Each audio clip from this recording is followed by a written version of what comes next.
Income from സാലറീൻ്റെ next പ്രോബ്ലത്തിലേക്ക് നോക്കാം. ഇവിടെ ക്വസ്റ്റ്യൻ ഉള്ളത് mister Arvind covered under the gratuity of 1972 was working in a factory at Kanpur. He gives you the following information relating to his income during the year 2024-25. അതിൽ തന്നിട്ടുള്ള information his monthly emoluments include salary 14,400 basic സാലറിയാണ്. അപ്പോൾ നമ്മൾ ഇയറിലേക്ക് convert ചെയ്യണം. Then dearness allowance 1,200 ഉണ്ട്, അതും monthly ആണ് തന്നിട്ടുള്ളത്. Then HRA 2,500. He was residing in a house on a monthly rent of 4,000. Then he retired from the service on 30th September 2024 after serving 33 years and 9 months and his pension was 6,000 per month. അപ്പോൾ അവിടെ ഏതൊക്കെ calculation വരുന്നുണ്ട്? ഗ്രാറ്റുവിറ്റീൻ്റെ കാൽക്കുലേഷനും വരുന്നുണ്ട്, അതുപോലെ തന്നെ പെൻഷൻ്റെതും പറഞ്ഞിട്ടുണ്ട്. Pension directly fully taxable ആണ്. 6,000 per month എന്ന് പറയുന്നത് ഫുള്ളി ടാക്സബിൾ ആണ്. ഇവിടെ നമ്മൾ റിട്ടയർ ചെയ്തതിന് ശേഷം ഇയാൾക്ക് ഗ്രാറ്റുവിറ്റി റിസീവ് ചെയ്തത് പറയുന്നുണ്ട് 3,30,000. അപ്പോൾ ഇത് കവേർഡ് അണ്ടർ ദ ആക്ട് ആയിട്ടുള്ള ഒരു പേഴ്സൺ ആയതുകൊണ്ട് നമ്മൾ ആ ഒരു 15 ഡേയ്സ് സാലറി കൂടെ നോക്കി അതിൻ്റെ എക്സംഷൻ ലിമിറ്റ് നോക്കിയതിന് ശേഷം മാത്രമേ നമുക്ക് ഇൻ്റയർ എമൗണ്ട് ടാക്സബിൾ ആണോ അല്ലേ എന്നുള്ളത് അറിയാൻ പറ്റാം. Then he has paid professional tax 2,000 during the year. ചെറിയൊരു പ്രോബ്ലമാണ്. അപ്പോൾ അതിൽ വരുന്നത് ഗ്രോസ് ഇൻകം കാൽക്കുലേറ്റ് ചെയ്യുന്ന സമയത്ത് സാലറി നോക്കുക. സാലറി ഇവിടെ നമ്മൾ എടുത്തിട്ടുള്ളത് 6 മന്താണ്. അതെന്തുകൊണ്ടാണ്?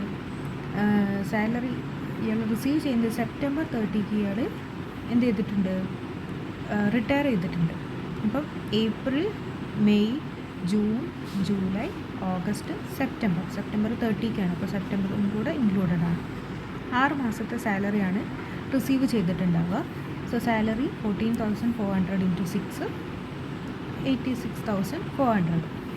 ഡിആർഎസ് അലവൻസും അതുപോലെ തന്നെ 6 മാസത്തെ ഡിആർഎസ് അലവൻസ്. ദെൻ HRAൻ്റെ കേസിൽ നമ്മൾ കാൽക്കുലേറ്റ് ചെയ്യണം. HRA ഇയാൾ അവൈൽ ചെയ്യുന്നുണ്ട്, ആ ഒരു അലവൻസ് കിട്ടുന്നതുകൊണ്ട് ഇയാൾ റെൻറ്റഡ് ഹൗസിലാണ് താമസിക്കുന്നത്. അപ്പോൾ HRA റിസീവ് ചെയ്യുന്നത് 15,000 ആണ് നമുക്ക് തന്നിട്ടുണ്ട്. HRA എന്ന് പറയുന്നത് 2,500 പെർ മന്ത് ആണ്.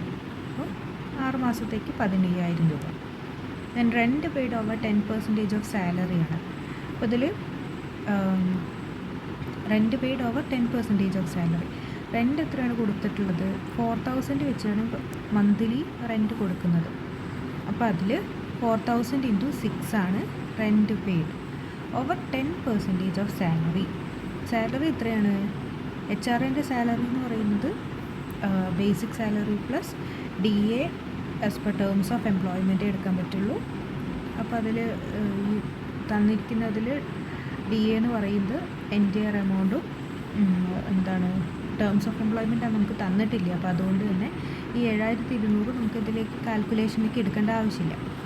കമ്മീഷൻ ഓൺ ടേൺ ഓവറും തന്നിട്ടില്ല. അപ്പോൾ ഏത് മാത്രമേ ഉണ്ടാവുള്ളൂ?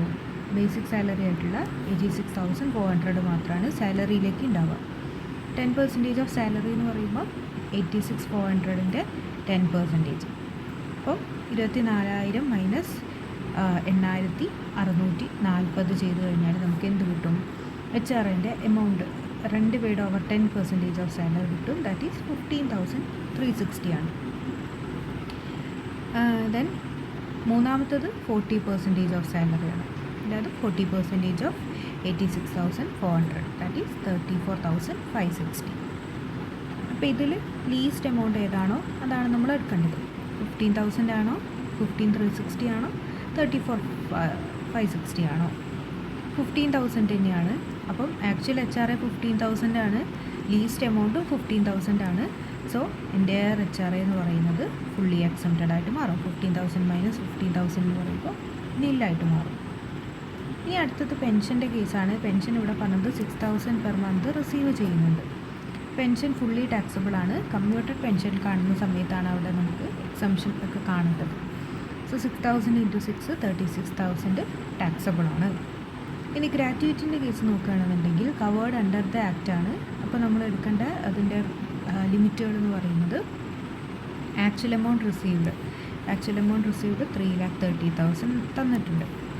ദെൻ നെക്സ്റ്റ് ക്രൈറ്റീരിയ എന്ന് പറയുന്നത് മാക്സിമം എക്സംഷൻ ലിമിറ്റ് അല്ലെങ്കിൽ സ്റ്റാറ്റ്യൂട്ടറി ലിമിറ്റ് 20 lakh ആണ്. ഇത് രണ്ടും നമ്മൾ കവേർഡ് ആണെങ്കിലും അല്ലെങ്കിലൊക്കെ ഈക്വൽ തന്നെയാണ്. ദെൻ അടുത്ത കേസ് എന്ന് പറയുന്നത് 15 days സാലറി ട്രീറ്റ് ചെയ്യുക എന്നുള്ളതാണ്. അപ്പോൾ ഇതിൽ നോക്കുമ്പോൾ 33 years ആൻഡ്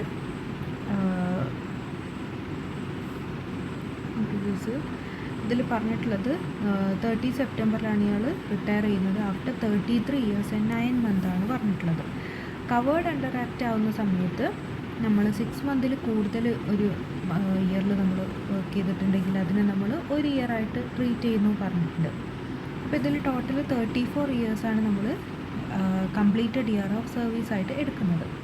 ഓക്കെ, ഇതിൻ്റെ കാൽക്കുലേഷനാണ് റെഡ് മാർക്കിൽ അവിടെ കൊടുത്തിട്ടുള്ളത് 15 days സാലറിൻ്റെ. ഇപ്പോൾ സാലറി പെർ മന്ത് 15,600 ആണ്. അതെങ്ങനെയാണ്? കവേർഡ് അണ്ടർ ആക്ട് ആവുന്ന സമയത്ത് അവിടെ നമ്മൾ സാലറി എടുക്കുക, സാലറി പെർ മന്ത് അതായത് ബേസിക് സാലറി പ്ലസ് DA ഫുള്ളാണ് എടുക്കുക. മറ്റേതാണല്ലോ കവേർഡ് നോട്ട് കവേർഡ് ആവുന്ന സമയത്ത് DA as per terms of employment എടുക്കുള്ളൂ. അപ്പോൾ ഇതിൽ DA ഫുൾ എടുക്കും, പിന്നെ കമ്മീഷൻ ഓൺ ടേൺ ഓവർ ഉണ്ടെങ്കിൽ അതും എടുക്കും. അപ്പോൾ ഇതിലുള്ളത് ബേസിക്കും DAയും മാത്രമാണ്. അത് രണ്ടും കൂടെ ആഡ് ചെയ്താൽ 15,600 ആണ് per month salary. Into completed year of service 33 years and 9 months എന്ന് പറയുമ്പോൾ അതിന് നമ്മൾ 34 years ആയിട്ട് എടുക്കും. ഇൻറ്റു 15/26. അത് തന്നെയാണ് ഇവിടെ കൊടുത്തിട്ടുള്ളത്. അതിൻ്റെ ഓർഡറിൽ ചെറിയ വ്യത്യാസം ഉണ്ടെന്ന് മാത്രമേ ഉള്ളൂ. ഓക്കെ, അപ്പോൾ അതിൻ്റെ എമൗണ്ട് 3,06,000 എന്ന് കിട്ടി. ദെൻ ഈ മൂന്നെണ്ണം നോക്കുമ്പോൾ 3,30,000 ആണോ 20 lakh ആണോ 3,06,000 ആണോ ലോവർ എമൗണ്ട് നോക്കുക. അപ്പോൾ എന്താണ് 3,06,000 തന്നെയാണ് ലോവർ എമൗണ്ട്. അത് നമ്മൾ എന്ത് ചെയ്യുക, ആക്ച്വൽ എമൗണ്ട് ആയിട്ടുള്ള 3,30,000 ലെസ് ചെയ്യാം. ബാലൻസ് എമൗണ്ട് ആയിട്ടുള്ള 24,000 ടാക്സബിൾ ആയിരിക്കും. ഇതെല്ലാം കൂടെ ആഡ് ചെയ്താൽ ഗ്രോസ് സാലറി കിട്ടും. അതിന് സ്റ്റാൻഡേർഡ് ഡിഡക്ഷൻ 50,000 ക്വസ്റ്റ്യനിൽ പറഞ്ഞാലില്ലെങ്കിലൊക്കെ നമ്മൾ ലെസ് ചെയ്യേണ്ട കാര്യമാണ്. ടാക്സ് ഓൺ എംപ്ലോയ്മെൻറ്റ് 2,000 നമുക്ക് ക്വസ്റ്റ്യനിൽ പറഞ്ഞിട്ടുണ്ട്. 2,000 രൂപയാണ് പ്രൊഫഷണൽ ടാക്സിൽ അടയ്ക്കുന്നത്. അപ്പോൾ നമുക്ക് എന്ത് കിട്ടും? ഇൻകം ഫ്രം സാലറി കിട്ടും. ഓക്കെ,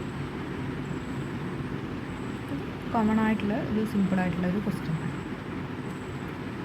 ഇനി അടുത്തൊരു ക്വസ്റ്റ്യനും കൂടെ നോക്കുക. Mister Gadgil is an officer of limited company. His monthly emoluments were as follows. അതിൽ തന്ന ഐറ്റംസ് ബേസിക് സാലറി 50,000, DA 10,000. ഇത് എന്താ തന്നിട്ടുള്ളത്? മന്ത്ലിയാണ് തന്നിട്ടുള്ളത്. Tiffin allowance 1,500.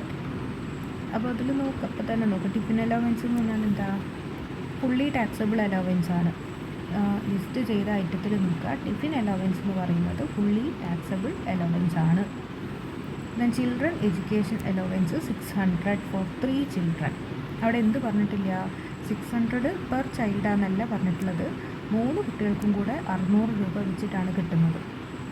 അപ്പം 600 × 12 ആണ് ഒരു ഇയർലി ആൾക്ക് കിട്ടുന്ന ചിൽഡ്രൻ എഡ്യൂക്കേഷൻ അലവൻസ്. അതിൽ നിന്ന് നമുക്ക് മാക്സിമം എത്ര വരെ എക്സംഷൻ കിട്ടുള്ളൂ? 2 കുട്ടികൾക്ക് 100 പെർ ചൈൽഡ് വെച്ച് 12 മന്തിലേക്കാണ് നമുക്ക് children education allowance exemption claim ചെയ്യാൻ പറ്റുന്നത്. അപ്പോൾ ഈ ടോട്ടൽ എമൗണ്ടിൽ നിന്ന് നമ്മൾ 2,400 ലെസ് ചെയ്യേണ്ടി വരും. 2,400 എന്ന് പറഞ്ഞാൽ 100 × 2 × 12. 100 പെർ ചൈൽഡ് വെച്ച് 2 കുട്ടികൾക്ക് ഒരു കൊല്ലത്തേക്കുള്ള എമൗണ്ട് നമുക്ക് ലെസ് ചെയ്യാൻ പറ്റും. Then entertainment allowance 3,000 fully taxable ആണ്. Hostel allowance 1,500 for 3 children. 3 കുട്ടികൾക്കായിട്ട് 1,500 രൂപയാണ് പെർ മന്ത് കിട്ടുന്നത്. സോ ഇൻറ്റു 12 ചെയ്താൽ ടോട്ടൽ റിസീവ് ചെയ്യുന്ന ഹോസ്റ്റൽ അലവൻസ് കിട്ടും. അതിന് എന്ത് ചെയ്യണം? ഒരു കുട്ടിക്ക് 300 രൂപ വീതം 2 പേർക്കാണ് മാക്സിമം ഹോസ്റ്റൽ അലവൻസ് നമുക്ക് എക്സംഷൻ ക്ലെയിം ചെയ്യാൻ പറ്റുക. ആൻഡ് അതിന്ന് ഒരു കൊല്ലത്തേക്കുള്ളത്. അപ്പോൾ അത് എത്രയാണോ അത് നമ്മൾ ഹോസ്റ്റൽ അലവൻസിൽ നിന്ന് ലെസ് ചെയ്യണം. ദെൻ ഹൗസ് റെൻ്റ് അലവൻസ് 5,000 ആണ് പെർ മന്ത് റിസീവ് ചെയ്യുന്നത്. ഇനി ഹൗസ് റെൻ്റ് അലവൻസ് എടുക്കുന്ന കേസിൽ നമുക്ക് നോക്കേണ്ടത് ഈ ഒരു ഹൗസ് പ്രോപ്പർട്ടി അല്ലെങ്കിൽ ആ ഒരു ഹൗസ് എന്ന് പറയുന്നത് റെൻറ്റിനാണ് ഇയാൾ താമസിക്കുന്നത് എന്നുള്ളതാണ്. റെൻറ്റിൻ്റെ ഒരു ഇൻഫർമേഷൻ നമുക്ക് ക്വസ്റ്റ്യനിൽ തന്നിട്ടുമില്ല. അതേസമയം HR റിസീവ് ചെയ്യുന്നുണ്ടെങ്കിൽ ആ HR ഫുള്ളി ടാക്സബിൾ ആണ്. ഓക്കെ, HR റിസീവ് ചെയ്യുന്ന ഒരു പേഴ്സൺ എന്ത് ചെയ്തിട്ടുണ്ടാവണം? ആ HR യൂസ് ചെയ്യുന്ന രീതിയിൽ റെൻറ്റഡ് പ്രോപ്പർട്ടിയിലായിരിക്കണം താമസിക്കുന്നത്. അപ്പോൾ ഈ ക്വസ്റ്റ്യനിൽ നമുക്ക് വായിച്ചാൽ മനസ്സിലാകും ഇയാൾ റെൻറ്റിനല്ല താമസിക്കുന്നത്. ഈ ആ റെൻറ്റ് റിലേറ്റഡ് ആയിട്ടുള്ള ഒരു ഇൻഫർമേഷൻ നമുക്ക് തന്നിട്ടില്ല എന്നുണ്ടെങ്കിൽ എൻ്റെയർ HRA ടാക്സബിളായിട്ട് മാറും. Okay. The company paid his private telephone expense which amount to 30,000 during the year. Telephone expense അല്ലെങ്കിൽ മൊബൈൽ എക്സ്പെൻസ് എന്ന് പറയുന്നത് ടാക്സ് ഫ്രീ പെർക്വിസിറ്റ് ആണ്. The company gave him a special present on the new year costing 4,000. ഇനി ഈ gift പറയുകയാണെങ്കിൽ gift exceeding 50,000 ആണ് ടാക്സബിളായിട്ട് മാറുന്നത്. അതുവരെയുള്ള ഗിഫ്റ്റുകളൊക്കെ ടാക്സ് ഫ്രീ ആണ്. അപ്പോൾ അതും പെർക്വിസിറ്റിൽ ആഡ് ചെയ്യേണ്ട ആവശ്യമില്ല. He has a car with driver which he uses for official purpose also. ഇനി ഇവിടെ എന്താ പറഞ്ഞിട്ടുള്ളത്? ഹി ഹാസ് എ കാർ എന്നാണ് പറഞ്ഞത്. പ്രൊവൈഡഡ് എ കാർ എന്നല്ല പറഞ്ഞിട്ടുള്ളത്. പ്രൊവൈഡ് ചെയ്തു എന്ന് പറഞ്ഞാലാണ് അത് കമ്പനി ഓൺ ചെയ്യുന്ന കാർ കൊടുത്തു എന്നുള്ള ഒരു മീനിങ് വരുന്നത്. ഇത് എന്താണ്?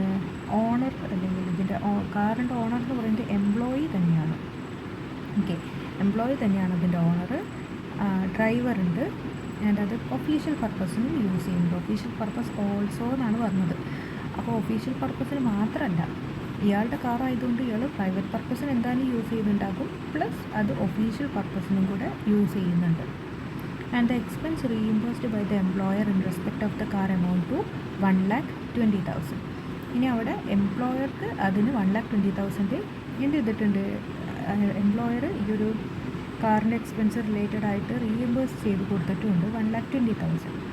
ഈ കേസിൽ എത്രയാണ് ഇതിൻ്റെ വാല്യുവേഷൻ വരുന്നത് എന്നുള്ളതാണ്. അപ്പോൾ കേസ് നോക്കുന്ന സമയത്ത് ഓൺഡ് ബൈ എംപ്ലോയി ആണിത്. അതേസമയം maintained or expense met by the എംപ്ലോയറുമാണ്. ഓക്കെ. ഇനി അതിൽ കഴിഞ്ഞതിൽ നമ്മൾ ഒരു ചെറിയൊരു ഭാഗം വിട്ടുപോയിട്ടുണ്ടായിരുന്നു. എമൗണ്ട് റീഇംബേഴ്സ്ഡ് അവിടെ കൊടുത്തിട്ടുണ്ടാവില്ല. അപ്പോൾ അതും കൂടി ഇതിൽ നോക്കുക. ഇത് ഏത് കേസാണ് വരിക? ഫോർ ഒഫീഷ്യൽ പർപ്പസ് മാത്രമല്ല, ഫോർ പേഴ്സണൽ പർപ്പസ് മാത്രമല്ല, both official and personal purpose എന്ന് പറയുന്ന ഭാഗമാണ് നമുക്ക് വരുന്നത്. ഇനി അതിൽ സ്മോൾ കാർ ആണെങ്കിൽ അതിൻ്റെ വാല്യുവേഷൻ വരുന്നത് amount reimbursed by employer minus 1,800 per month കാറിൻ്റെ എക്സ്പെൻസ് പ്ലസ് 900 പെർ മന്ത്. ഇതാണ് അവിടെ ഫിക്സഡ് ആയിട്ടുള്ള എമൗണ്ട് എന്ന് പറയുന്നത്. ലാർജ് കാറാണെങ്കിൽ എത്രയാണ് എംപ്ലോയർ എക്സ്പെൻസ് റീഇംബേഴ്സ് ചെയ്തിരിക്കുന്നത് minus 2,400 per month plus 900 per month. ഇതാണ് ഏതിൻ്റെ കേസിൽ വരുന്നത്? എംപ്ലോയി ഓൺ ചെയ്ത് എംപ്ലോയർ അതിൻ്റെ എക്സ്പെൻസ് മീറ്റ് ചെയ്യുന്ന കേസിൽ വരുന്നത്. അപ്പോൾ ഇതിൽ ഈ ക്വസ്റ്റ്യനാണെന്നെങ്കിൽ ഇവിടെ പറഞ്ഞിരിക്കുന്നത് അത് തന്നെയാണ്. കാർ ഓൺ ചെയ്യുന്നത് എംപ്ലോയി ആണ്, എക്സ്പെൻസ് മീറ്റ് ചെയ്യുന്നത് എംപ്ലോയറാണ്, ആൻഡ് അതുപോലെ ഒഫീഷ്യൽ പേർപ്പസിനും പ്രൈവറ്റ് പേർപ്പസിനും കൂടെ യൂസ് ചെയ്യുന്നതാണ്. അപ്പോൾ എന്ത് ചെയ്യേണ്ടി വരും?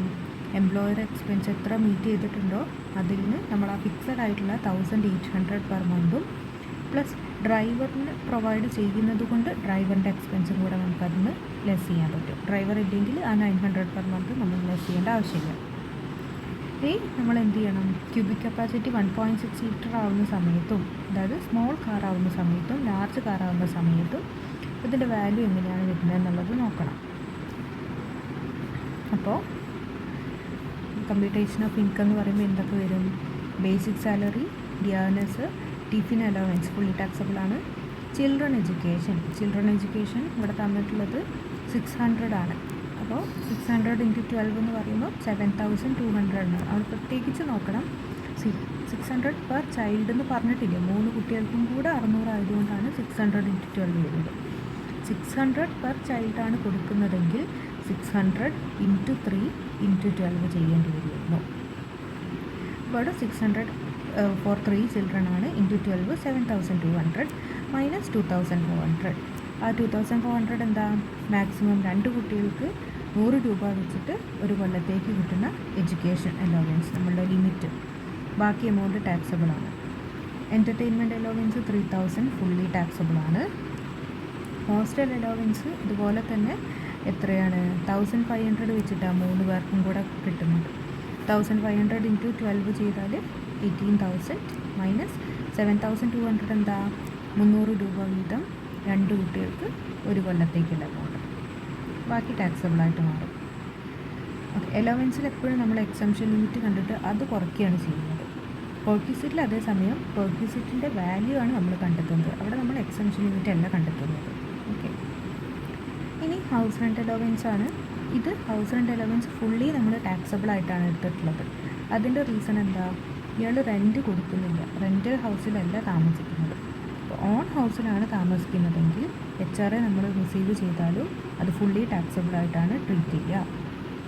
അപ്പോൾ അതിൽ ഫുള്ളി ടാക്സബിളാണ്. ഇനി കാറിൻ്റെ കേസ് ലാർജ് കാർ ആവുന്ന സമയത്തും സ്മോൾ കാർ ആവുന്ന സമയത്തും ചോദിച്ചിട്ടുണ്ട്. സ്മോൾ കാർ ആവുന്ന സമയത്ത് actual amount reimbursed by the employer 1,20,000 minus 1,800 plus 900 നമ്മൾ നേരത്തെ അത് ആ ഒരു ടേബിളിൽ കണ്ടല്ലോ, ഈ ഒരു എമൗണ്ട്, ഇത് ആ ഒരു എമൗണ്ട് നമ്മൾ ഫിക്സഡ് ആയിട്ടുള്ള എമൗണ്ടാണ് സ്മോൾ കാർ ആവുന്ന സമയത്ത്.